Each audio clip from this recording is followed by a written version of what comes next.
छत्तीसगढ़ 45 साल से अधिक और फ्रंटलाइन वॉरियर्स के वैक्सीनेशन में जहां देश में चौथे नंबर पर रहा, वहीं दूसरे चरण के अभियान में प्रदेश फिसड्डी साबित हो रहा है।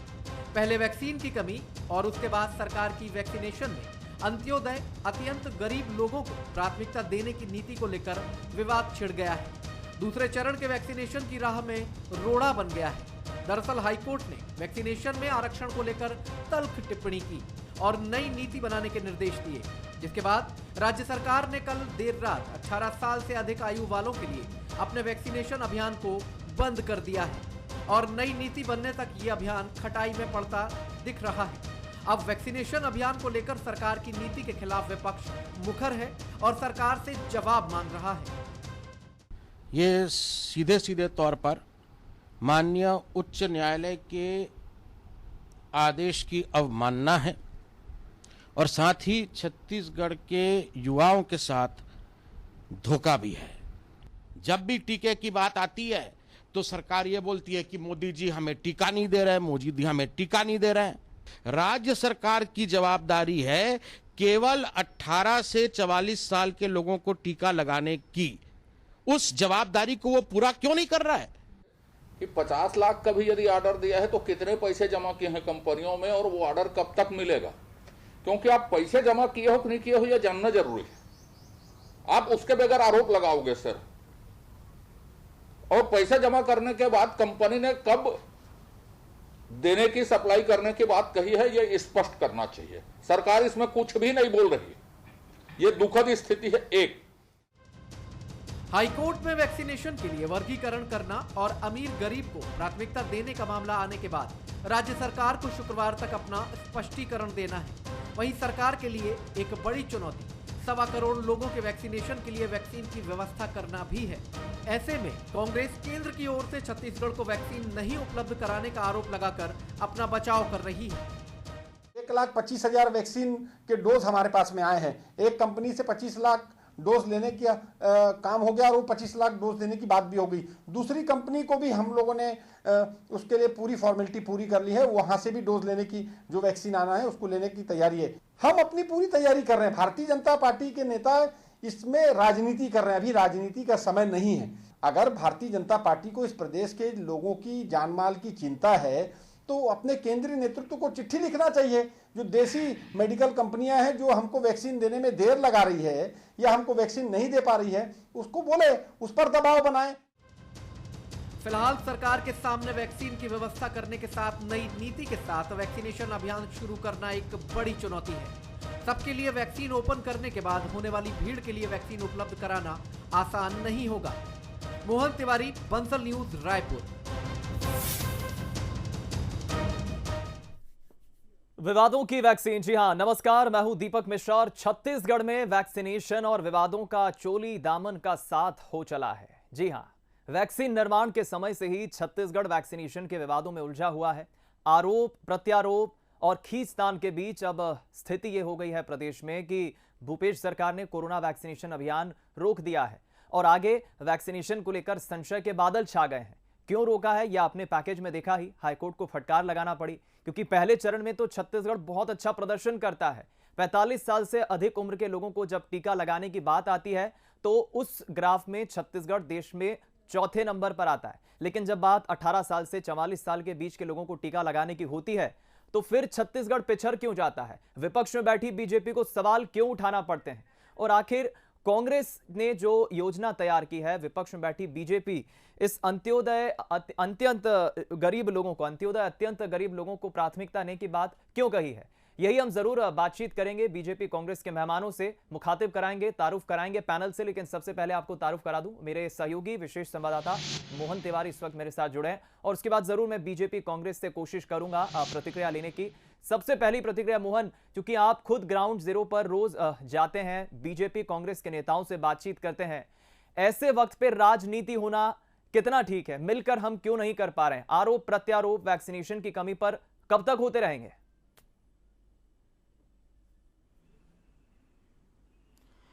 देखिए, छत्तीसगढ़ जिस परिस्थितियों से गुजर रहा है उस समय एक जो प्रमुख काम है सरकार का वो है वैक्सीनेशन अभियान को सुचारू ढंग से लागू करना।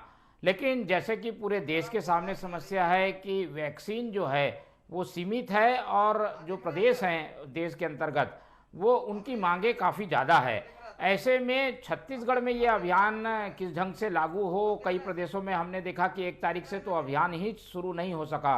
हमारा मध्य प्रदेश जो है वो 5 तारीख से अभियान शुरू करने में कामयाब रहा, लेकिन छत्तीसगढ़ की कोशिश ये थी कि 1 तारीख से अभियान शुरू हो जाए।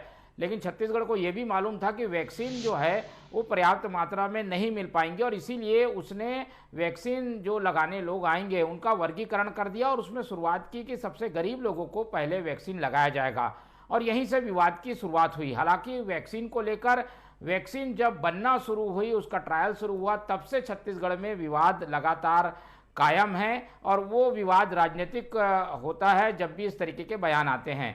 हाल की जो परिस्थितियां हैं इसमें जो हाई कोर्ट की तल्ख टिप्पणी आई उसके बाद राज्य सरकार ने वैक्सीनेशन अभियान को बंद कर दिया है। ऐसे समय में जब सारे राज्य वैक्सीनेशन अभियान को शुरू कर रहे हैं और उनके यहाँ अब जो है वो गति पकड़नी शुरू हुई है, 1 तारीख से वो शुरू नहीं कर पाए थे। ऐसे में छत्तीसगढ़ ने अभियान जो बंद कर दिया है तो विपक्ष को एक बोलने का मौका मिल गया है। इस पूरे मामले की जो याचिका अमित जोगी ने दायर की थी वो इस पर सवाल उठा रहे हैं कि वैक्सीन की उपलब्धता क्यों नहीं है और सभी लोगों के लिए ओपन क्यों नहीं किया जा रहा। तो इस तरीके के सवाल जनता कांग्रेस के भी हैं और बीजेपी ये सवाल उठा रही है कि कांग्रेस ने ठोस काम अब तक नहीं किया क्योंकि ना केवल कंपनियों से बातचीत जो होनी चाहिए वो नहीं हुई, एडवांस उन्हें नहीं दिया गया, ऑर्डर प्लेस नहीं हुआ। इस वजह से वैक्सीन की कमी आने वाले समय में हो सकती है। तो अभी अभियान जरूर रुका है, लेकिन नई नीति के बाद क्या वो अभियान सबके लिए ओपन हो पाएगा और जो भीड़ आएगी वैक्सीन लगाने के लिए वो किस तरीके से उसे मैनेज करेगी, ये एक बड़ी चुनौती है और इसी को लेकर दोनों ओर से अपनी अपनी प्रतिक्रियाएं और दलीलें सामने आ रही हैं। चलिए मोहन, आपने बहुत अच्छे से मुझे समझाया, दर्शकों को समझाया कि वर्तमान में परिस्थिति क्या है, लेकिन ये वैक्सीनेशन प्रोग्राम रोका क्यों गया, बीजेपी जो विपक्ष में है वो सवाल क्यों उठा रही है, ये बेहतर हमारे दोनों राजनीतिक मेहमान समझा पाएंगे। कांग्रेस प्रवक्ता सुरेंद्र शर्मा जी भी जुड़ गए हैं और केदार गुप्ता बीजेपी प्रवक्ता हमारे साथ जुड़ गए हैं। आप दोनों का स्वागत करता हूं मैं। सबसे पहले सुरेंद्र जी, मैं आपकी प्रतिक्रिया लूंगा क्योंकि आपकी सरकार है छत्तीसगढ़ में, अमित जोगी की पार्टी जेसीसी जी हो या फिर बीजेपी जो विपक्ष में बैठी है, सवाल ये उठा रही है कि आपने देरी क्यों की। केंद्र सरकार की जगह कंपनी को डायरेक्ट ऑर्डर दे देते और आपने ये अंत्योदय अत्यंत गरीब योजना जो निकाली है जिसमें आप गरीबों को प्राथमिकता देने की बात कह रहे हैं, तो क्या अमीर गरीब का भेद आपने क्यों किया है, ये मुझे बताइए। कब ऑर्डर दिया था, अभियान क्यों रोका गया और छत्तीसगढ़ जो 45 साल से अधिक उम्र के टीके डोज में जो 4थे नंबर पर चल रहा था अब पिछड़ क्यों गया? देखिए मिश्रा जी, मैं थोड़ा समय दीजिएगा, पूरी बात को आपने बहुत सारे प्रश्न किए हैं, मैं सब प्रश्नों के बारी बारी से उत्तर देता हूँ जी। सबसे पहली बात तो ये है कि अभी जो वैक्सीनेशन रोका नहीं गया है इसको स्थगित किया गया है इसलिए कि माननीय उच्च न्यायालय के निर्देशानुसार एक नई नीति के अंतर्गत हमको वैक्सीनेशन का काम चालू करना है। तो उसके लिए चीफ सेक्रेटरी के अगुवाई में एक समिति का गठन किया गया है। समिति जो है किस पद्धति से इस वैक्सीनेशन को आगे बढ़ाया जाए इस पर एक सिफारिश करेगी। इस सिफारिश के आधार पर रणनीति बना करके वैक्सीनेशन को आगे बढ़ाया जाएगा। अब ये परिस्थिति निर्मित क्यों हुई, इसके पीछे कारण ये है कि छत्तीसगढ़ में 18 साल से 44 साल के बीच 1 करोड़ 30 लाख लोग हैं जी। उनको 2 करोड़ 60 लाख वैक्सीन की आवश्यकता है, उतने एम्पुल की आवश्यकता है। तो इतना एम्पुल हमको उपलब्ध नहीं है और 3 लाख रुपया per day, 3 lakh vaccine per day लगाने की क्षमता है छत्तीसगढ़ सरकार की। तो 3 लाख एम्पुल भी हमको प्राप्त नहीं हो रहा है। तो इसको जो प्राप्त हो रहा है उसको किस तरह से वर्गीकृत करके किसको दिया जाए किसको न दिया जाए।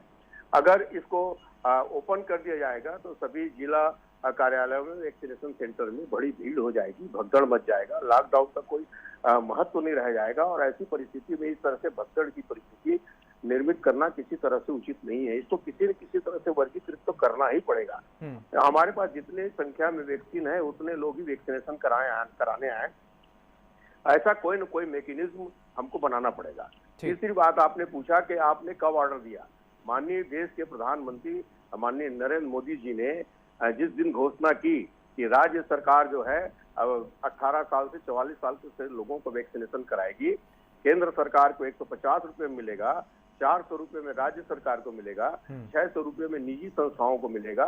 उसके तत्काल बाद राज्य सरकार ने सीरम कंपनी को और बायोटेक को 50 लाख वैक्सीन का ऑर्डर दे दिया है। अब सीधी सीधी बात ये, भारतीय जनता पार्टी पूछती है कितना पैसा दिया, कहाँ पर दिया, किसको दिया, क्या झोला में पैसा लेके जाते हैं? एक कंपनी, एक सरकार दूसरे कंपनी से जब बात करती है तो ऑर्डर देती है, उसकी इतनी क्रेडिबिलिटी होती है, उसकी इतनी विश्वसनीयता होती है, उसके आधार पर पत्रों का आदान प्रदान होता है, लेन देन होता है, नेगोशिएशन होता है, बातचीत होती है। क्या छत्तीसगढ़ सरकार के पास पैसे नहीं है? हमारे माननीय मुख्यमंत्री जी ने घोषणा किया हुआ है कि छत्तीसगढ़ के तमाम लोगों को निःशुल्क हम वैक्सीनेशन करेंगे, तो इसमें किसी किस्म की दिक्कत नहीं है। दिक्कत सिर्फ इस बात की है कि आज की तारीख में जो जितना वैक्सीन की हमको आवश्यकता है उतना वैक्सीन हमको उपलब्ध नहीं है, इसलिए इसको किसी न किसी तरह से वर्गीकृत करके जितना वैक्सीन उपलब्ध है उतने ही लोग वैक्सीनेशन सेंटर में आए, इस बात को सुनिश्चित करने के लिए छत्तीसगढ़ की सरकार प्रयास कर। चलिए मैं लौटूंगा सुरेंद्र जी आपके साथ। मैं केदार जी की इस पर प्रतिक्रिया ले लेता हूं। केदार जी, आपने सिलसिलेवार बातें सुनी, सुरेंद्र शर्मा जी ने मेरे सभी सवालों का जवाब दिया, ना रोकी गई है योजना, प्राथमिकता क्या रही है सरकार की, कहां पर देरी हुई, तमाम जवाब दिए। पहले मैं आपकी प्रतिक्रिया चाहूंगा, ये आखिर इस मसले पर सियासत क्यों? दीपक जी, बहुत स्पष्ट है कि 2 दिन से छत्तीसगढ़ में वैक्सीनेशन का काम रुका हुआ है और ये आड़ लगा रहे हैं कि माननीय हाईकोर्ट ने इन्हें रोका है। हाईकोर्ट ने ये कहा है कि आपने जो नई योजना लाई है वो वैक्सीनेशन की योजना गलत है, आप दूसरी योजना लाए। हाईकोर्ट ने ये नहीं कहा आप वैक्सीनेशन बंद कर दे, वैक्सीनेशन चालू रहना चाहिए। सुरेंद्र जी ने अभी कहा कि वैक्सीनेशन की प्रक्रिया बंद नहीं हुई है, हमने एक नीति निर्धारित किया है। 2 दिन से जो आप कह रहे हैं बंद हुए हैं, सुरेंद्र जी अभी आपने यही कहा, मैंने ठीक सुना? बंद है, बिल्कुल बिल्कुल बिल्कुल, मैं उस पर कायम हूं। नहीं, पहले तो हम यही क्लियर कर लें। केदार जी कह रहे हैं 2 दिन से बंद है, सुरेंद्र जी कह रहे हैं कि बंद नहीं है। सच्चाई क्या है, बंद है या नहीं है? बंद नहीं किया। मोहन जी से पूछ लीजिए, इन्होंने कहा है कि माननीय मोहन, आपको अगर जानकारी हो तो जरा बताएं। मैं कह रहा हूं स्थगित किया है, बंद नहीं किया है। कर रहे हैं, बिल्कुल बंद है, स्थगित किया। 45 साल के ऊपर वालों को देखिए, कल देर रात ये आदेश जारी हुआ है जिसके अंतर्गत ये जो अभियान है वो रोक दिया गया है। ठीक, कल रात को आदेश जारी हुआ, यानी अभी 24 घंटे नहीं हुए, 2 दिन जो केदार जी कह रहे हैं। वैक्सीन आया हुआ है और ये अपने घर में रखे। नहीं, मैं कह रहा हूँ स्थगित किया गया है, स्थगित किया गया है, उसको बंद नहीं किया गया है। ठीक, हाँ केदार जी बात पूरी करिए। 2 दिन से बंद नहीं है, कल रात को आदेश जारी हुआ, 24 घंटे नहीं हुए, स्थगित किया गया, बंद नहीं किया गया है, सुरेंद्र जी कह रहे हैं। आप क्या समझते हैं स्थगित को? मैं पूछना चाहता हूं। स्थगित मैं समझता हूं एक टेम्पररी रोड़ा है, बंद कर देना शायद अनंत काल के लिए होता है, लेकिन स्थगित एक टेम्पररी रोड़ा होता है। बंद है ना। छत्तीसगढ़ में 1.5 लाख वैक्सीन सरकार के घर में रखा है और 18 साल के नौजवान साथियों को ऐसे कोरोना महामारी के समय वैक्सीन नहीं लगाया जा रहा है और न्यायालय की आड़ ली जा रही। न्यायालय, माननीय उच्च न्यायालय ने नहीं कहा आप स्थगित रखिए। सुरेंद्र जी जवाब दीजिए, बड़ा सवाल केदार जी ने उठाया, आप न्यायालय का बहाना लेकर वैक्सीनेशन की प्रक्रिया रोक देते हैं, चाहे स्थगित हो या बंद हो, बात तो एक ही है। जब घर में आपके वैक्सीन लगी तो फिर रोका क्यों? देखिए, माननीय उच्च न्यायालय ने निर्देश किया है कि जो अंत्योदय को जो आप प्राथमिकता के आधार पर वैक्सीनेशन कर रहे हैं, ये नीति सही नहीं है। इस अंत्योदय नीति को बदलिए और बंद मत करिए। न्यायालय ने बंद करने को नहीं कहा। नहीं, तो सीधी बात यह है कि अगर उसको कंटिन्यू करेंगे उस नीति को तो अदालत की अवमानना होगी।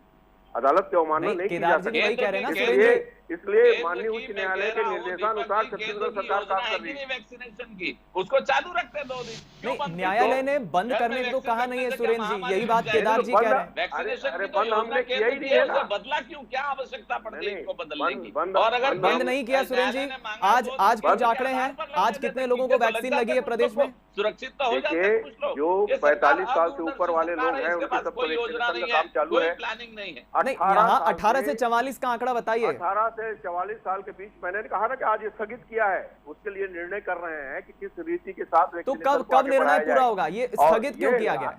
मुश्किल से आज कल में हो जाएगा, क्योंकि माननीय उच्च न्यायालय के जैसा निर्देश है उसके हिसाब से आगे रणनीति तैयार करनी पड़ेगी। और ये 1-2 दिन का काम नहीं है मिश्रा जी, ये लगातार 1 करोड़ 30 लाख लोगों को वैक्सीनेशन करना है, एक दिन का काम नहीं है। इसलिए इसको भविष्य में इस तरह के विवाद ना आए, इस तरह की बात ना आए, इसलिए एक स्थायी रणनीति बना करके वैक्सीनेशन काम को तत्काल शीघ्र से शीघ्र शुरू कर दिया जाएगा। चलिए मैं लौटूंगा आपके पास। केदार जी से जरूर एक महत्वपूर्ण सवाल अब मेरा पूछना जरूरी इसलिए हो जाता है, लगता है मैं लौटूंगा केदार जी, लेकिन मोहन पहले मैं आपकी इस पर छोटी सी प्रतिक्रिया लूंगा। आपने सुना हमारे दोनों राजनीतिक मेहमान कांग्रेस कुछ अपना तर्क देती है, बीजेपी कुछ अपना तर्क देती है, लेकिन सवाल यही है कि बयानबाजी ठीक है अपनी जगह, प्रक्रिया रुकनी नहीं चाहिए। नीति हटाने को, नीति पर संचय करने को हाईकोर्ट ने कहा है, लेकिन स्थगित कर देना बात तो वही हो गई।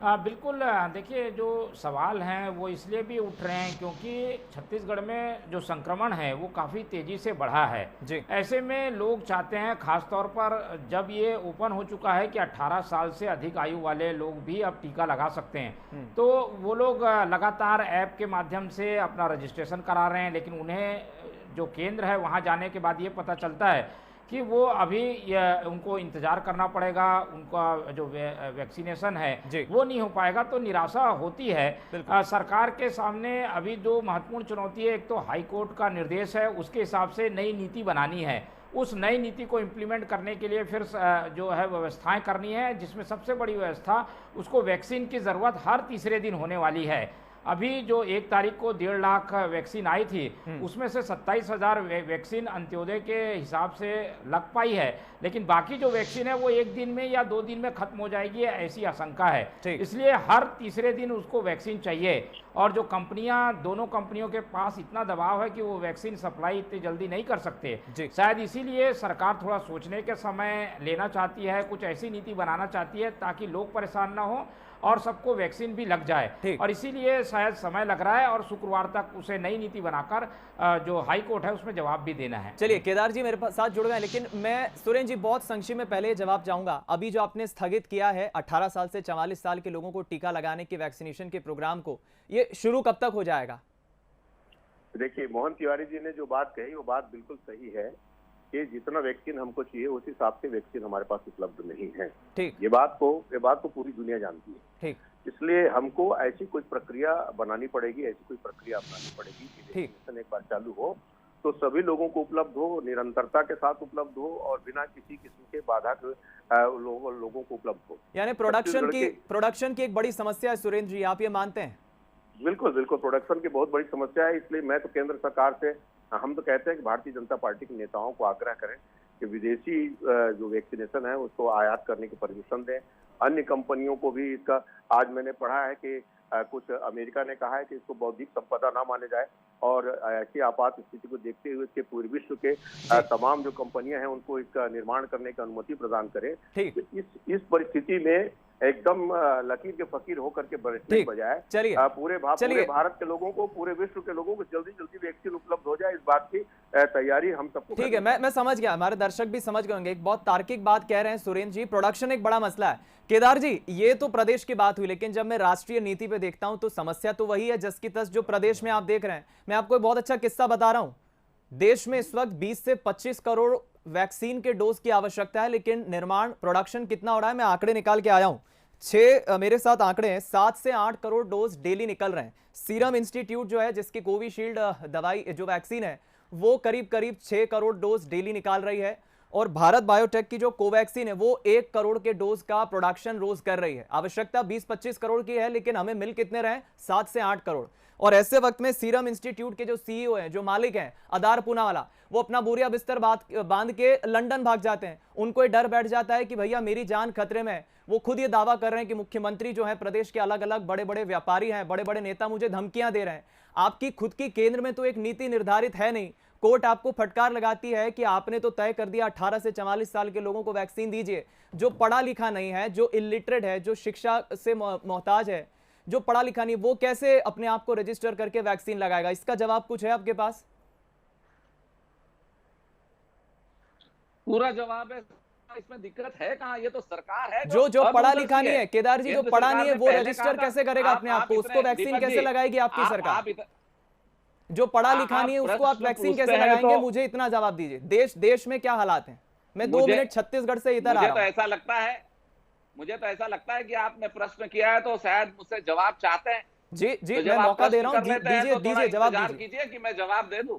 दीजिए जवाब, पूरी बातों का जवाब दूंगा आपकी। जी, आपने को सबसे पहली बात मैं ये कहता हूं कि आप ये खुद मान रहे हैं कि 6 करोड़ वैक्सीन का रोज उत्पादन हो रहा है, आप ये कह रहे हैं जी। और हमारे यहाँ एक दिन में वैक्सीन सिर्फ और सिर्फ लगता है, कितना लग रहा है, हाईएस्ट गया है वो हाईएस्ट मैं कह रहा हूं, हाईएस्ट 54,000 एक दिन में जी। तो क्या ये पूरे प्रदेश में, देश में सारे प्रदेशों में चालू होता है और छत्तीसगढ़ में वैक्सीन नहीं होता? कहां प्रदेशों में चालू हो रहा है? केदार जी जानकारी दुरुस्त करिए। पोस्टपोन करा है, अधिकांश राज्यों ने पोस्टपोन करा है, 1 तारीख से शुरू होने वाला था। सरकार ने पहले नियम बना दिया है कि आपको, राज्य सरकार को वैक्सीनेशन के लिए वैक्सीन खुद खरीदनी है, तब आपने अभी तक पैसा नहीं भेजा। तो केंद्र सरकार क्यों नहीं पूरा ठेका ले लेती है? आज तक पैसा, अरे वैक्सीनेशन रोड 6 करोड़ बन रहे हैं, आप मंगाइए ना, आप मंगाने को तैयार नहीं है। जब केंद्र से बारदाने की मांग की जाती है तो भेदभाव होता है। तैयार नहीं है। और सीधी बात यह है कि जिनका मोबाइल नेटवर्क नहीं है, जिनके पास मोबाइल नेटवर्क की प्रॉब्लम है, वो जाए अपना जिला अस्पताल में जाके सुबह रजिस्ट्रेशन कराएं, जैसे 45 साल के ऊपर का हो रहा था, अस्पताल में जाते थे, जिला अस्पताल में रजिस्ट्रेशन कराए और इंजेक्शन लगवाए, वैक्सीनेशन करवाए। वो क्यों नहीं कराते? क्यों गोल गोल घुमाते हैं? देखिए हम केदार जी वही कर रहे हैं, ईंट पत्थर मार रहे हैं, एक दूसरे पर आरोप लगा रहे हैं। मैं चाह रहा हूं कि हम मिलकर बात क्यों नहीं कर रहे हैं? 6 करोड़ वैक्सीन रोज बन रहा है, आप क्यों नहीं मंगाते? खाली बस कागजों में मंगा लिया कहां है? केंद्र सरकार खुद पूरा प्रोडक्शन अपने हाथ में क्यों ले लेती है? क्यों नहीं ले लेती है? सुप्रीम कोर्ट खुद ये कह रहा है। देखिए बहुत स्पष्ट है, वैक्सीनेशन की आपने नीति पूछी केंद्र से, केंद्र ने बता दिया कि आपको वैक्सीन मंगाना है। आप वैक्सीन के लिए ऑर्डर करते हैं पर पैसा नहीं देते। जो वैक्सीन आपको केंद्र की सरकार 1.5 करोड़ भेजती है, आप घर में रख लेते हैं, उसमें लाल पीला नीला कार्ड दिखा देते हैं। जब मंत्री विधायकों ने लगाया तब लाल पीला नीला याद नहीं आया। आज एक आम जनता को लगाना है, 18 वर्ष के नौजवान को वैक्सीनेशन। आपने केदार जी मेरी उस बात का जवाब अभी नहीं दिया। अगर अंत्योदय पूछना चाहता हूं कि 2 दिन वैक्सीन घर में रख के होगा क्या? अंत्योदय अत्यंत गरीब योजना से अगर आपत्ति है विपक्ष को, तो फिर देश में जो पढ़ा लिखा नहीं है वो वैक्सीन कैसे लगाएगा?